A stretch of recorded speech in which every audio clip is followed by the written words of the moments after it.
Hey, welcome. Remarkable Results Radio, podcast episode 425. Carm Capriato here with ASA's new executive director, Ray Fisher. We caught up at the AVI spring training program in Fort Myers in early 2019, and we talked professionalism, the fear of the unknown, and our aging workforce. Good stuff here. Here's a taste. He says, yeah, that's one of the many opportunities of the networking. You know, the networking is so broad a term, and I don't think we realize all the ways it can be used, whether it's knowledge, whether it's calling somebody for, hey, have you ever encountered this, or what's happening trend-wise up in your areas.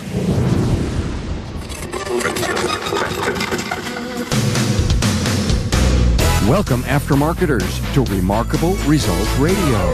Listen to learn just one thing from today's episode on your journey to remarkable results.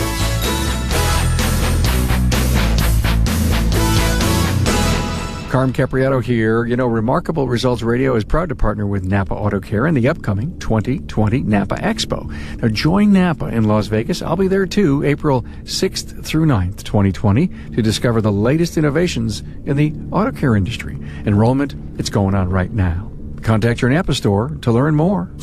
Hey, I'd love to know what matters to you. Of course, topics, guests, formats, you name it. Write me. Carm at remarkableresults.biz. I love to hear from our very own forever students. And don't forget about the AMI elective credit opportunities by listening to podcasts. Find them on my website on the AMI page. Hey, find the talking points for this episode 425, Ray Fisher's bio and his previous episodes and more at remarkableresultsradio.com/E425. Now, Ray Fisher, formerly executive director of ASA's Michigan affiliate, has been selected to head the Automotive Service Association as its executive director. Ray started his new job January 2nd, 2019, and he's an Accredited Automotive Manager, AAM, and an Accredited Master Automotive Manager, AMAM, from AMI. Ray has an extensive legislative background, having driven issues for ASA-Michigan on sales tax issues and shop licensing. I know Ray has the passion and is well equipped for the challenge. Hey, maybe this is the interview that will influence you enough to join an association. The vast majority of our industry's top operators credit their association membership as a strong influence on their success. Visit asashop.org for more information. Hey, always find time in your life to do what's important. A warm welcome to Ray Fisher, Executive Director of ASA. Hi, Ray. Hi, Carm. How are you? Hey, I'm great. Glad to bump into you. Yes. Here at AVI in Fort Myers. We're here for a great training weekend, and you stopped by because you were in the area doing some ASA stuff. Right. I wanted to visit with the ASA Florida members and some of the board members and volunteers. So I had an opportunity to do that, and I'm just excited to be also at the AVI conference as well. Congrats on the new job. Thank you. Wow. From ASA-Michigan to ASA National. So proud to see that event happen for you. And, we were talking off record here. Man, are you excited about the things you've got planned? Yeah. Looking forward to it. We've got something we're going to be launching at the annual meeting that I think the industry is going to grab and enjoy. We're making some progress on various initiatives that we haven't been able to focus on in the past. And I'm just excited about the opportunity for our professionals out there. Cool. I mean, could that be the operative word here of our interview? Sure. Professionalism? Sure. Absolutely. You know, there's a great deal of professionalism in our industry that sometimes we don't recognize that, or we realize we're good at what we do, but we don't realize to what effect it has, whether it be safety of the vehicles for the families on the road, and yours, mine, and others, right on up to, just the maintenance of the vehicle and doing the right thing the right time all the time. When you're out visiting shops, and I know that you're here in Florida, you've of course met some of your chapter, your ASA membership here, visiting shops. When we talk professionalism, are you seeing enough of it? That's the sad part, Carm. As far as what I see, obviously my touch points are more of our membership, which are, the higher end of the spectrum. Yeah, but Ray, it doesn't take anyone who's not been in the industry for a while to walk into a place and get a feel for as if you were a customer. Right.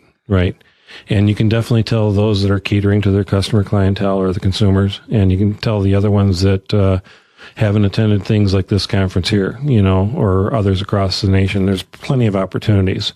There's a lot of partners out there doing training.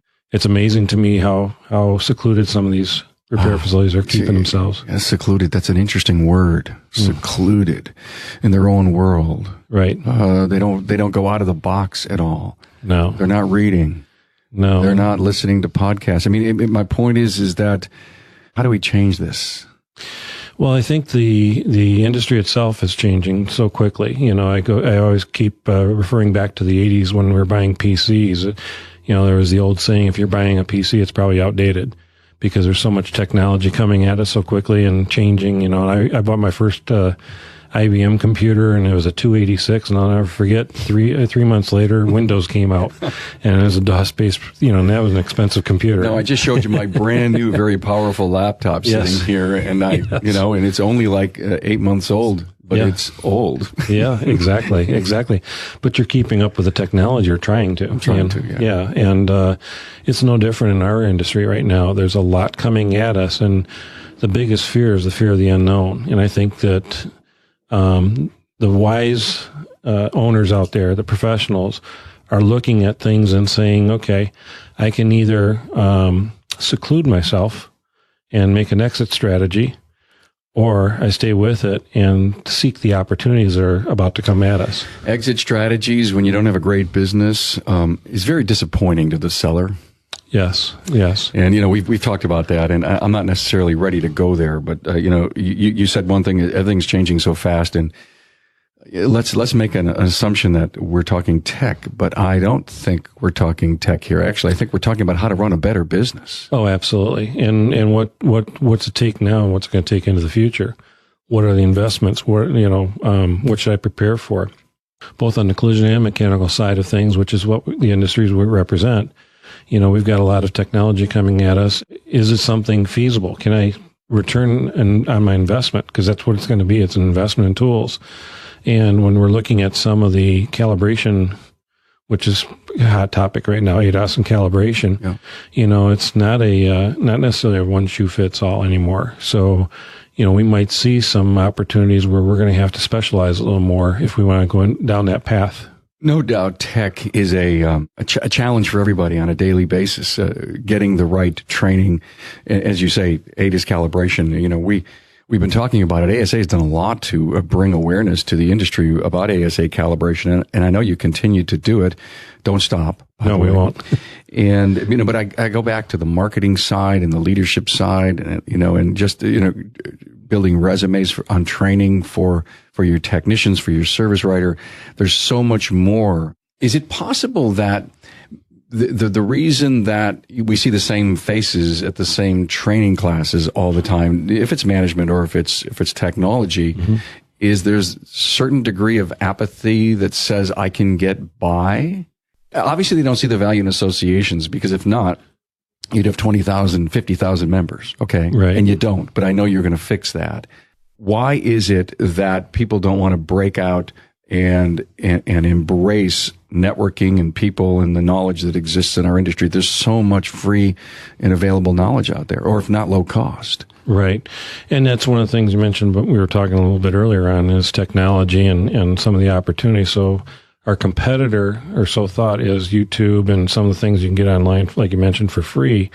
However, is it credible? What's the validation of all this? And when you look at an association, whether it's ours or others, any professional trade organization that's doing the right thing, they're listening to their members, they're listening to what keeps them up at night, and they're moving forward on seeking the answers to the questions that keep them up at night.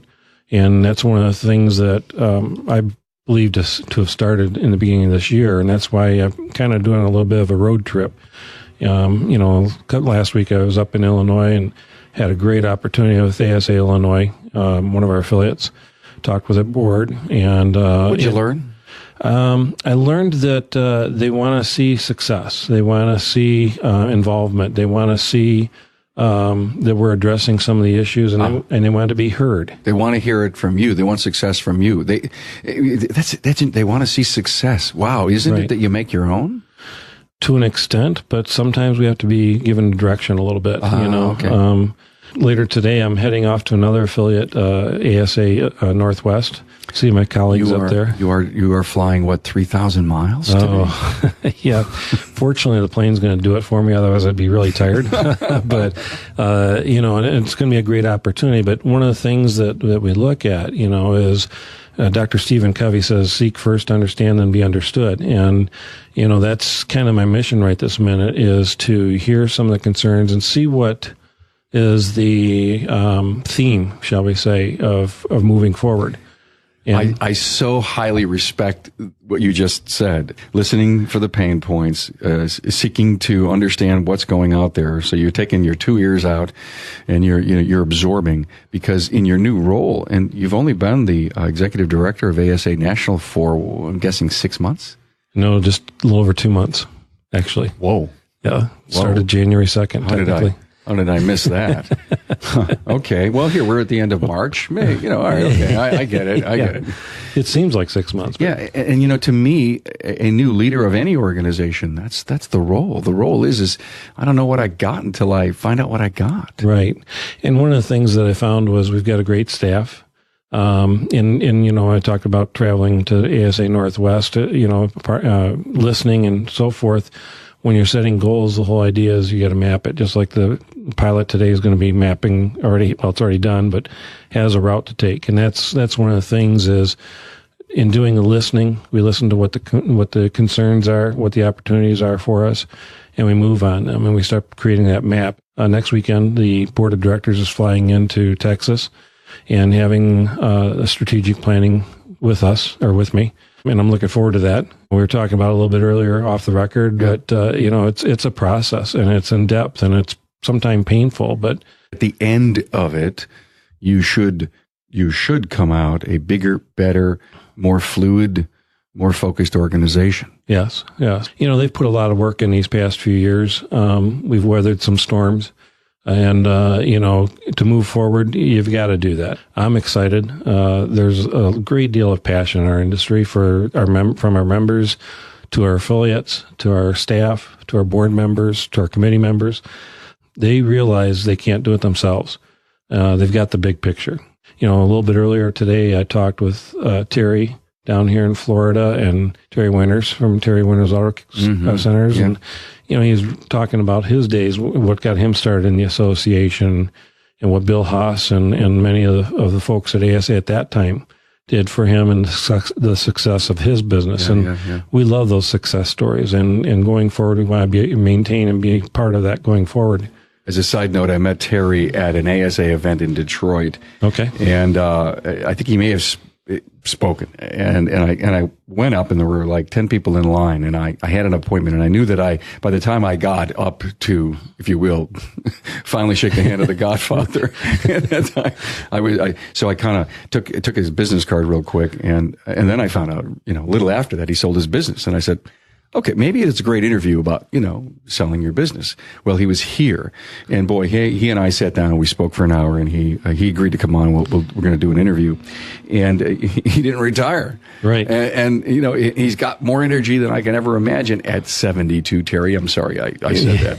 And I'm so impressed, so, appreciative to ASA for some of his success that he's had over the years. Imagine taking the tenacity of an entrepreneur and marrying him with an association membership, and you get involved on a national scale, national level, and the network builds. I mean, that business is on fire. Right. Well, there's so many opportunities, when you're volunteering. One of the things you're doing is you're giving up part of your time, but what the return on that time is phenomenal, because you get to talk to a lot of the leaders of different organizations, and you have the opportunity to network. And so when you're encountering a situation or a challenge or a struggle, you're not alone. You've got a brotherhood out there. One of the things, I've had family members, and I've got a friend of mine who is a police officer, and I'll tell you what, if you ever listen in their locker rooms, they They have some things to say about each other, but let that officer down, needs assistance call come over the radio. All that's forgotten. Yeah. And get out of the way because you won't be able to cross the street. Hey, it's Carm here. Today, I have a special message for Napa Auto Care Centers who are looking to take the next step in growing their business and partnership. Now, if you're ready to strive and take it to the next level, Napa invites you to consider Gold Certification. Gold Certification is a premier tier of Napa Auto Care that recognizes repair shops with a higher level of participation in the Auto Care program. The program was built by Auto Care Centers for Auto Care Centers to provide a consistent consumer experience, maximize technology leverage, and reward Napa's most committed partners. When consumers visit a Gold Certified Auto Care Center, whether it's a small facility in a rural community or a multi-bay shop in a large metropolitan area, they can expect a first-class service repair experience. This includes a well-trained staff using today's technology and quality Napa parts in a comfortable, up-to-date facility. Customers at Gold Certified shops will also enjoy an extended parts and labor warranty, valuable saving opportunities, along with access to credit to pay for needed repairs, and a whole lot more. Here's what you need to qualify for the program. First, you need to be an active auto care partner for at least 12 months and have a steady business presence in your market for at least 2 years. Then to become Gold Certified, it's necessary to meet specific requirements, chosen because they create the most consistent consumer experience and proven to generate the most significant results for auto care centers across the country. Some of these include using digital vehicle inspection, having at least one ASA-Master certified technician, a co-branded exterior, and offer consumer financing through Napa Easy Pay. You must also be an active member of a business development group. Once your shop achieves Gold Certification, you'll receive a number of benefits, including priority placement on Napa's shop locator pages, an allowance for marketing funds, 3636 peace of mind and local labor coverage, access to auto tech training, Napa Track's shop management system, smart sign digital menu board, and more. Talk with your servicing Napa store to find out everything you need to know about becoming a Gold Certified shop. You just said something so interesting that it popped inside of me. You said giving up time. And when I look at training venues like AVI here and all the other ones that exist in our industry, I wonder, I always say, well, why aren't there 3 times as many people here, especially when you think of the demographics of where we are here in Southwest Florida. And an association membership and this whole giving up time thing, it just hit me so hard. Is our business and our family lives so consuming that we cannot figure that I'm going to go to training, send my people to training because I value my time to the degree that I am a terrible time manager and so I can't give up to belong? Did we break the code here? And if so, how do we change that? I don't think you can. Well, I think that it was John Maxwell who says that you can't manage time. Time's a constant that keeps going. I think it's how we utilize our time and what's important to us. And I think that sometimes we may not prioritize the things that reap benefits. Sometimes, when you look at stock market or when you look at savings accounts, you're investing dollars to make more later. And somehow that equation doesn't come over sometimes into our businesses, or we get so wrapped up day-to-day business that we're constantly fighting fires. And we don't take the time out to realize that if we just took a half a day here or a day there or an evening here or there and got just a little bit involved, it would help tremendously save time in the long run. It's an investment into the future. That's a great point. That's a great point. Invest in your future. You're putting money in the stock market today because you want it to grow. I think every one of us suffers from time management, and maybe that's how we teach time management, and then we insert the networking piece in it, and open up time so that we can learn to be better leaders, better managers, and find that. You said brotherhood, sisterhood earlier, right. And to me, talking to Gary Keys before, Gary Keys drops names from people all over the country. Oh, absolutely. And he knows them all well. Right. It's not like he just, I knew him, I shook their hand one day. He knows them. Chances are they're on his phone. Yes, they are. Right. And the really cool thing about Terry is that he knows he could pick up the phone and say to whoever, Diane Larson up in Massachusetts. Diane, this ever happened to you? Right. You don't have to go on a Facebook forum to do that. You just pick up the phone and you call a friend. Right. You dial a friend. Right. Because you have a pain point. Well, and one of the values that we have is, as the association is that network across the United States, like you mentioned. We have the shop locator on our website. And, one of the things that, coming from what you just mentioned, Carm, is I was talking with Terry yesterday, and we were talking about one of the benefits that, we've got a lot of snowbirds, for example, from my native state of Michigan that come down here to Florida during the winter months and whatnot. And what an opportunity, whether it's en route to or when they're down here, they've still got to get their car maintained or fixed or whatever. Hopefully it's not until they get down here, but if they break down on the roadway, one of the opportunities is the peace of mind for the facility they're familiar with in Michigan, that they can say, okay, I know that this member here is part of ASA, and they know the respective structure of them as far as professionalism to a degree.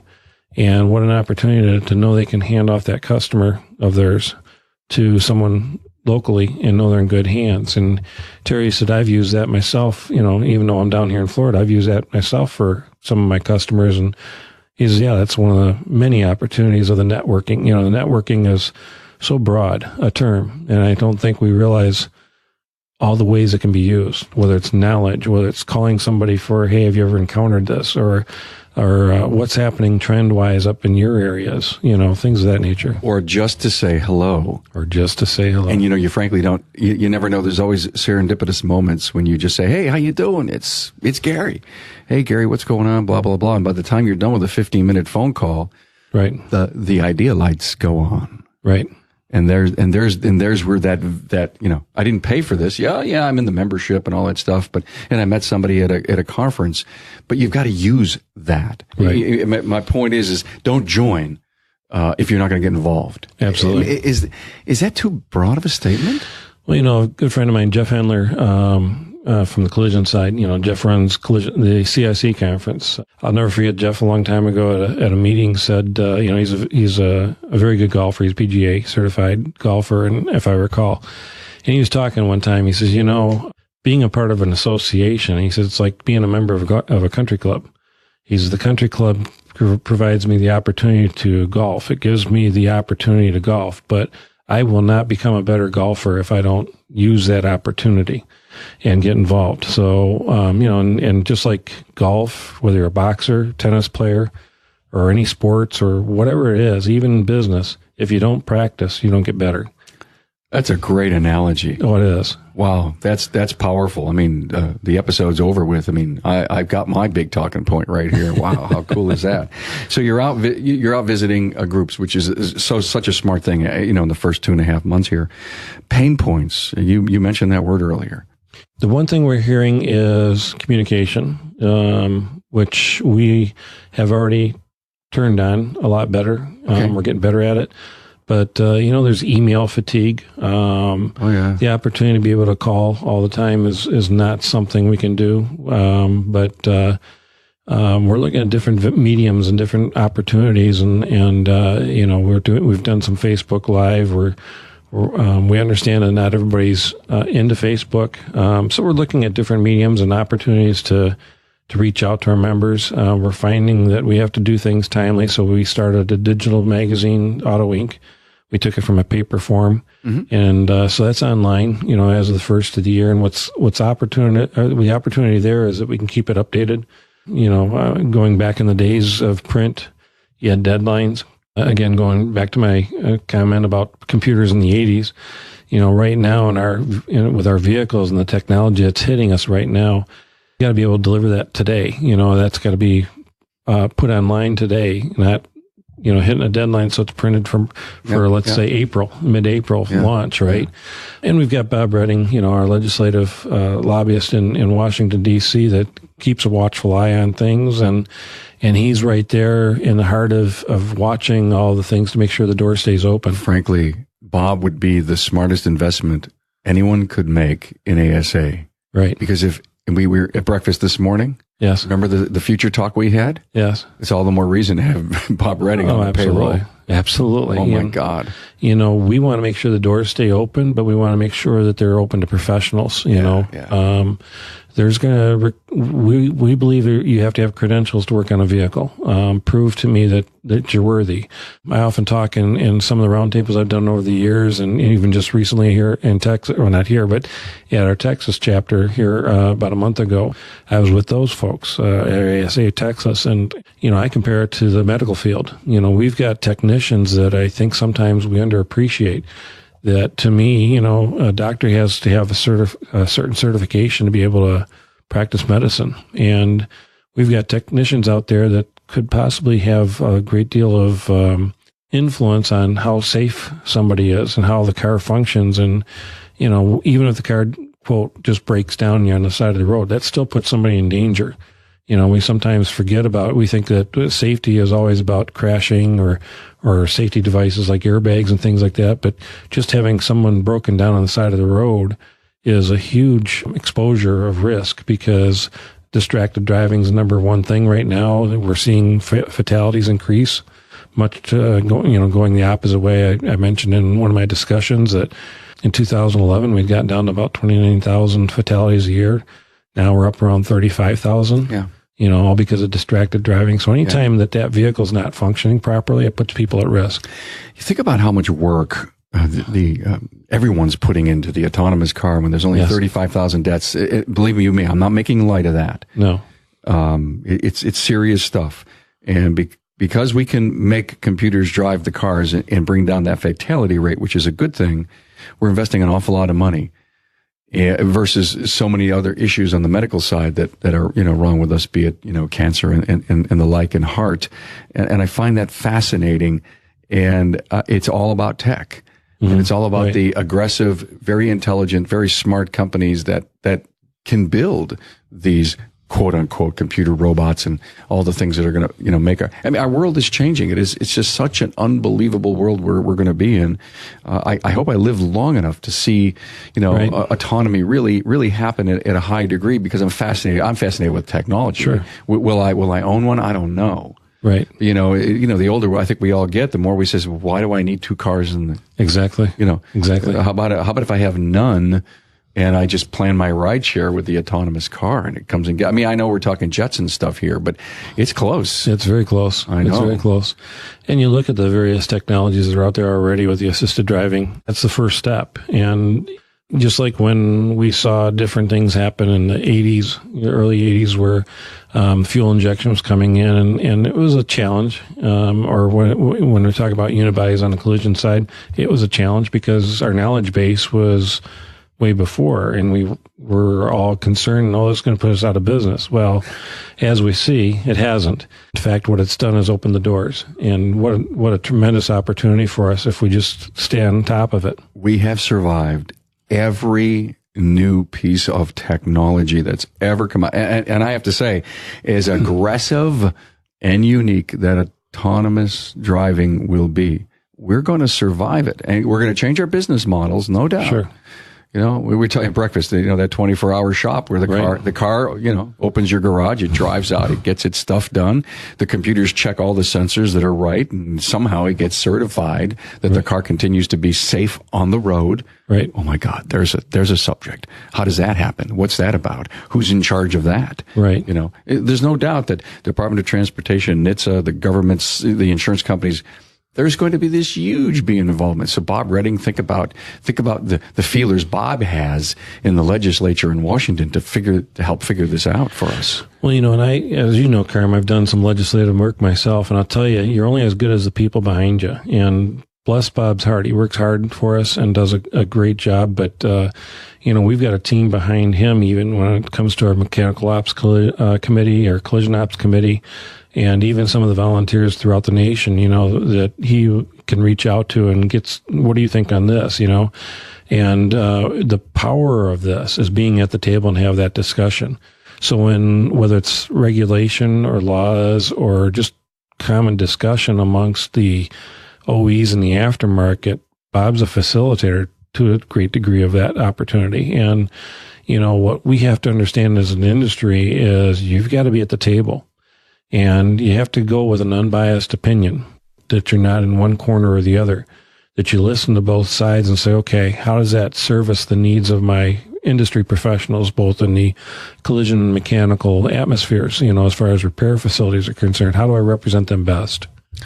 We've had Bob on the show a couple of times, and I have to tell you, he is no doubt, Ray. I'm excited for you. If anyone's listening to this interview and they're saying, "Hey, here's our new ASA leader," you've got to be pretty damn impressed. Articulate, smart. Your background is great because of all the things you've done, and it's great to have you here. And so, if you think about Ray Fisher, you think about Bob Redding. That's all the reason they have an ASA membership. You don't need anything more.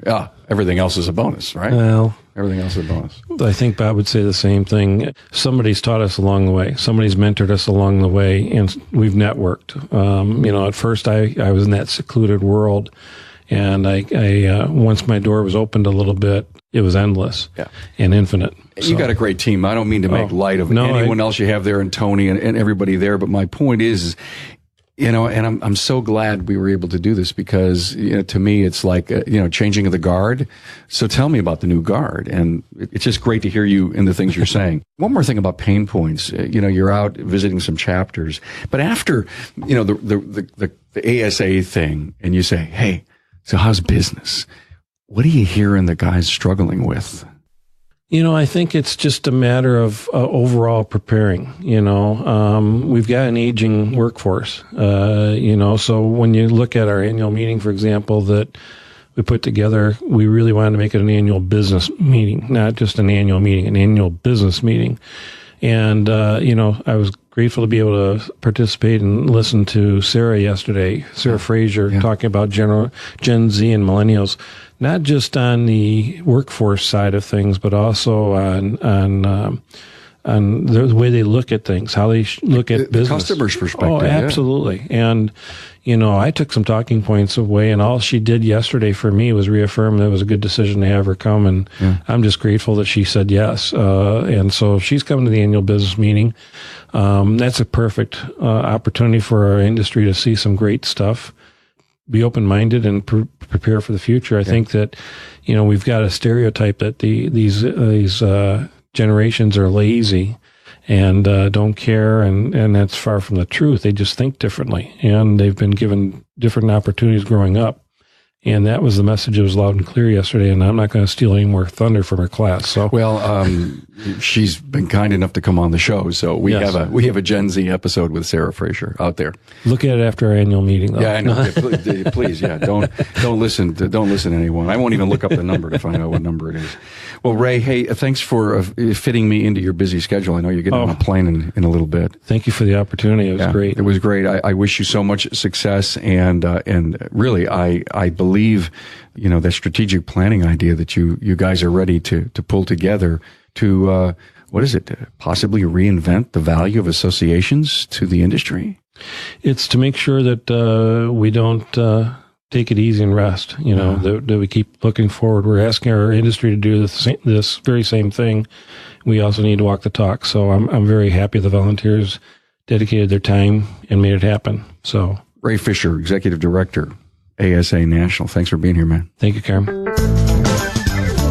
Thanks for being on board to listen and learn from the premier automotive aftermarket podcast. Until next time.